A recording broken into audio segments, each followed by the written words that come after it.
In this video, I'm going to teach you about how to write an argument paragraph.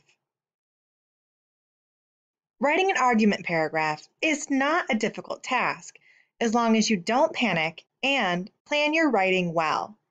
In this video, I'm going to teach you how to plan your writing so you don't have to panic.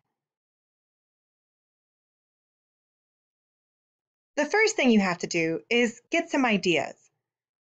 First, decide if you agree or disagree with the idea. If you agree, you are for the idea. If you are disagreeing, you are against the idea. Once you've done that, you need to brainstorm ideas both for and against your opinion. Once you've done that, you need to eliminate the unimportant ideas and keep just the very strongest ideas. When you write your paragraph, it's going to have a very specific 14-sentence layout. Your introduction will include 3 sentences. Your argument will just be 1 sentence. You'll have support for your argument. That will be 3 sentences. You will state the opposing viewpoint in 1 sentence. Then you will give that counter-argument with support for your opinion. That'll be 3 sentences.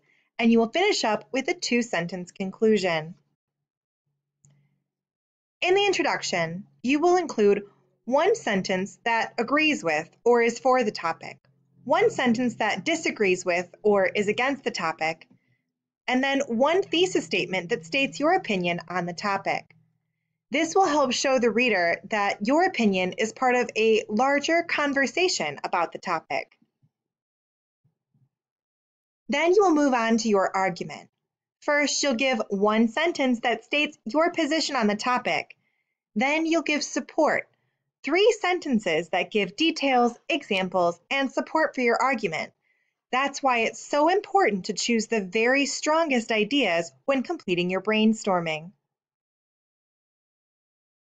Then you will acknowledge and refute the opposing viewpoint. You'll give 1 sentence stating the opposing viewpoint and then proceed with your counter-argument. Your counter-argument will include 3 sentences that explain why the opposing viewpoint is incorrect. You'll have details, examples, and support.